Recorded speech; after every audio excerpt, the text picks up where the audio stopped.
So this is the reason that we sell, that I recommend Daou and Caymus from our wine list. So a couple different reasons coming into this. One is it's a fast, quick recommendation.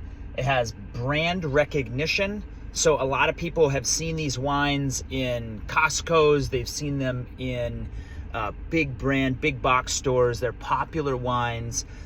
The labels, the brands themselves have put a ton of effort into branding. So we have that leverage to sit on top of.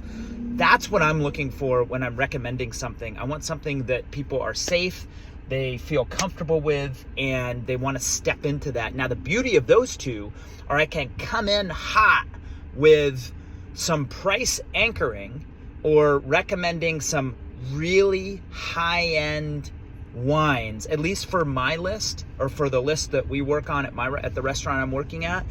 We have two different options that can then tier down into some of the lower options, which are still pretty good price points.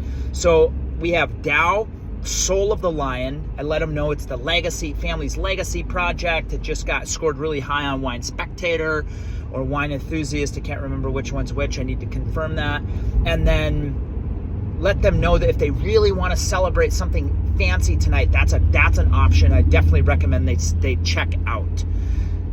The second one is Caymus Cabernet Sauvignon from Napa Valley. Again, it has brand recognition. A lot of people know the name. And then I talk about Caymus Special Selection. So I say if you've had Caymus before, Special Selection is the top 3% of the finest grapes to go into the wine.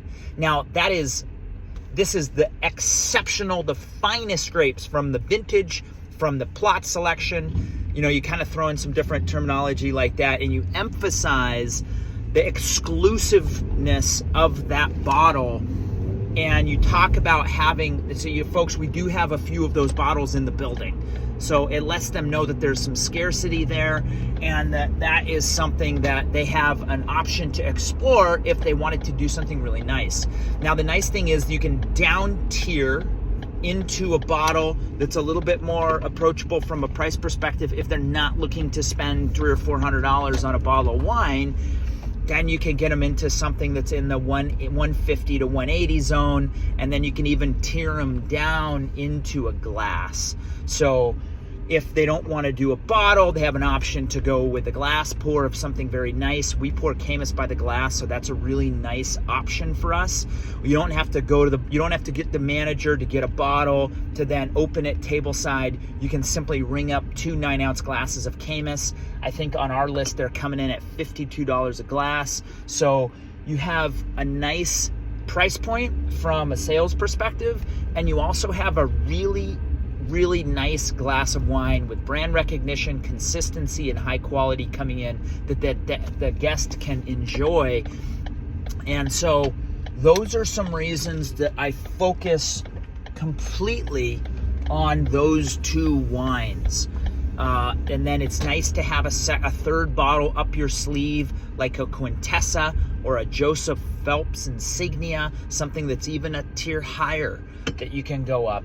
Now, if you're an expert or you geek out on this stuff, or your clientele at your restaurant is a little bit more sophisticated in the wine area, then you'll probably have some more boutique wines on your list.